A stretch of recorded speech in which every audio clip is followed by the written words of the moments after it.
Well, let's bring in, on this subject, Democratic Senator Richard Blumenthal of Connecticut. He is a member of the Armed Services and also of the Judiciary Committee. Senator, thank you so much for joining us. There is a lot we want to get to with you this morning, but let's start with that conversation we were just having. We had a Texas judge yesterday, actually somebody who'd been appointed by the Trump administration, who rejected the White House's invocation of the Alien Enemies Act to deport Venezuelans, saying that the definition of invasion, he'd gone back to the dictionaries, he'd gone back to history, and there is no invasion to justify the use of that act. Do you think we are, because of the polls, because of the stories starting to come out, because it has taken a little bit of time to get all of the news behind this, do you think we might be at a turning point where the courts are, in a clear and serious way, going to corral and limit what the White House can do on this?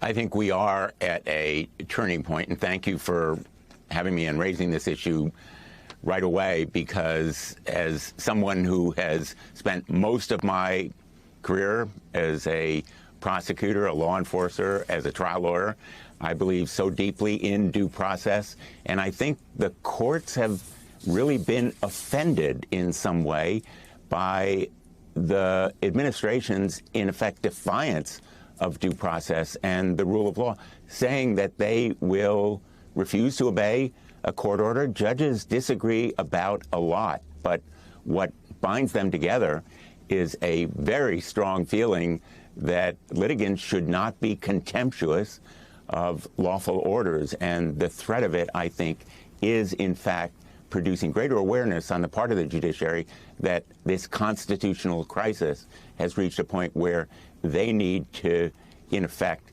say to the administration, you can't simply defy the law and assert that the executive branch prevails, even though the judiciary has no police or armies. Its orders have to be obeyed. So you would not put yourself in that camp of some constitutional lawyers who are saying, look, what we need to see is a very clear ruling from the Supreme Court that the White House then overrules or ignores in order to be able to say that we are in that phrase constitutional crisis, which is being used a lot in Washington at the moment?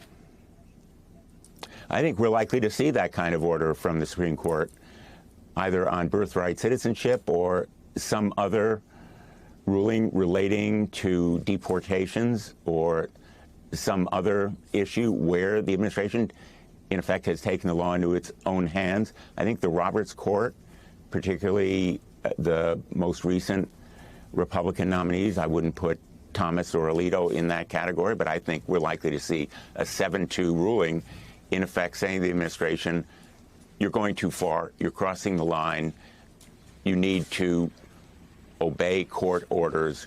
I think that kind of ruling will come.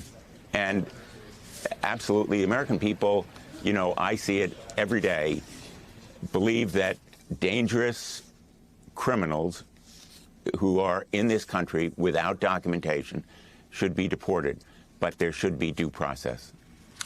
Senator, good morning. Let's turn to the war in Ukraine. You and your Republican colleague, Senator Lindsey Graham, put forth a few weeks ago a bill that would have primary and secondary sanctions against Russia and countries that support its energy industry if there's no ceasefire coming. We heard from President Trump in recent days a little bit of anger at Russia. Some White House aides, I've been told, Treasury officials looking at possible sanctions, but there's simply no sense whether or not they'll ever be imposed. So let's get your read there as to why the necessity for this, and do you have any faith that President Trump, for once, will stand up to President Putin of Russia? I have faith that the United States Congress will pass this bipartisan Russia sanctions bill. We now have more than 70 co-sponsors, pretty much evenly divided, Republican, Democrat, including the Republican leader, Senator Thune, majority leader, and the Democratic leader, Senator Schumer, the chairman and ranking members of the Armed Services Committee and the Foreign Relations Committee. This kind of support should send a very chilling message to Vladimir Putin that the Congress is supporting Ukraine, and he should quit stalling and stringing along the president. Donald Trump has called it tapping him along. He made reference to these kinds of sanctions, but this sanctions bill would impose 500% tariffs on products from any country, like China or India, that buys Russian oil, natural gas, and other products. That would put Russia on an economic island, completely isolated. And so an already reeling and floundering Russian economy would be hit really hard. And my hope is that it will, in effect, compel Putin to come to the bargaining table, and that Trump will stand up to him and say Russia has to accede to security guarantees, and that the United States will provide those security guarantees, a backstop. Europe is on board with this legislation. We've met with the embassies of the UK, Germany, France, and others. And I think we're presenting a united front that could persuade Putin to seriously negotiate and quit tapping along, as Donald Trump has put it, the United States.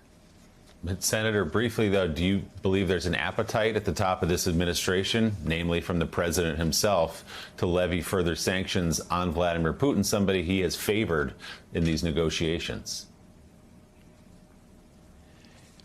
I think there's an appetite in some parts of the administration to be tougher. And I think that this message is really going to be bone-chilling to Vladimir Putin, that he would be put on this island. I think that Donald Trump has to understand that the American security interest is at stake in Ukraine, because Putin will keep going if he is not stopped there. And Ukraine has valiantly and strongly resisted the murderous assault from Russia, and these sanctions would be invoked not only if Russia fails to come to the table and negotiate seriously, but also if it breaks the agreement and if it invades Ukraine again. So we want more than just a temporary ceasefire.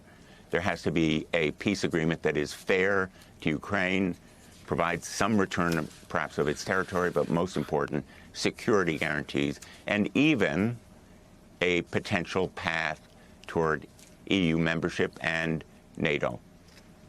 It is bipartisan legislation that would impose 500% tariffs, as the senator said. We'll see where it heads from here. Democratic Senator Richard Blumenthal of Connecticut. Senator, thanks so much.